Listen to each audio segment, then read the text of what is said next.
members of parliament, those from different political formations, but currently we believe we are the ones that are now speaking for the people, because if I was to say minority, part of minority has already been absorbed by the majority. So we still decide to speak for the people. So we are here as members of parliament, and we have a statement for you. We are here to condole with the families and friends of the young Kenyans who lost their lives on June 25th, 2 days ago, when they came out to commemorate their friends and comrades who lost their lives last year while protesting the draconian finance bill. We also want to condole with the families and friends who have lost loved ones in the previous years as a result of police brutality.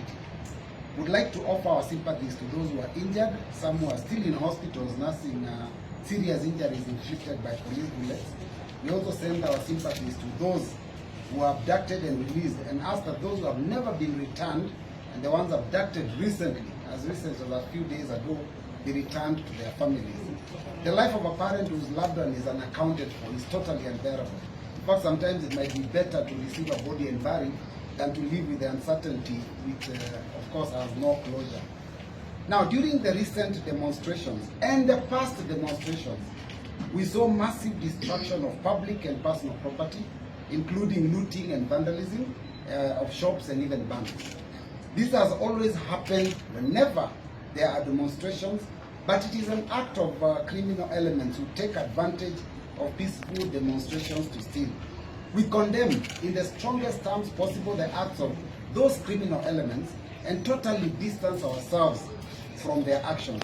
The National Police Service is highly capable of reviewing CCTV surveillance and arresting all those criminal elements and bringing them to book. Now, Article 37 of our Constitution allows demonstrations as long as they are peaceful and the participants are armed. It is the duty of police to disarm any criminals and use the necessary force to stop any destruction of looting during the demonstrations. In fact, this is the reason why the police are always informed of any demonstration. Now, we were perturbed when we saw the leadership of Parliament debate a motion whose draft was very heavy on the matter of destruction of property, but completely silent on the loss of lives yesterday and in the past. The real intention of the motion was to hide behind parliamentary privilege and malign the names of leaders who are not part of the broad-based government and those who choose to commemorate the Kenyan GenZ who died in June last year at the precincts of the House of the People's Representatives, that is Parliament. Members made reckless comments concerning planning and funding of the demonstrations. They shouted themselves hoarse about attempts to overthrow the current regime and made very unfortunate threats against our leaders.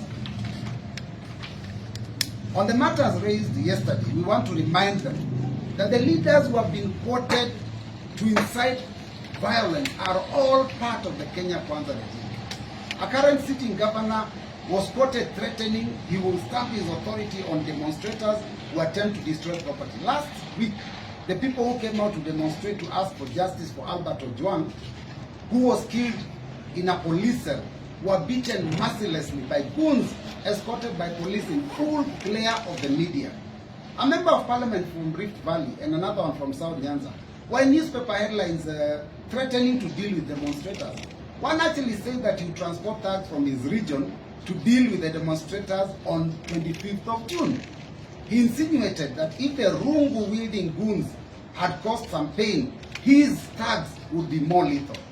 The chairperson of the President's Council of Economic Advisors told demonstrators that before anyone left their home to go for peaceful demonstrations, they must say their final goodbyes to their friends and family. But interestingly, no single individual outside the broad-based government made any threat of any nature whatsoever, other than to stand in solidarity with the youth in their grief. It is interesting to note that none of these individuals have been summoned to write any statements in any police station and to explain why they're inciting violence. Much as we are appalled at the accusations and counter-accusations, we are curious as to why the Ruto regime decided to use the Communications Authority to switch off media stations, which was an affront on the Constitution of Kenya 2010 article is it 48 on the freedom of the media. Was it that this regime did not want its, what was it that this regime did not want Kenyan citizens to see? We believe that this is definitely connected with the atrocities visited upon our citizens and must be condemned. We shall not allow a clawback on the rights enshrined in our constitution. Could the shutdown be interpreted as the anarchy hour? Kenyans need answers. Now, in the comments made in Parliament, there are very many ethnic insensitive statements. This country is not ready for any ethnic profiling which could lead us down the path we traveled in 2007-2008 when we had the post-election violence. As leaders, we are determined to ensure that the country remains united and we all act as one. The comments made insinuated that the victims of the demonstrations were from a specific ethnic group. This is very careless and extremely reckless and should be condemned by all Kenyans of goodwill. Fellow Kenyans, our country, our home is not at peace. We have been experiencing difficult times brought about by the various decisions made by our present government.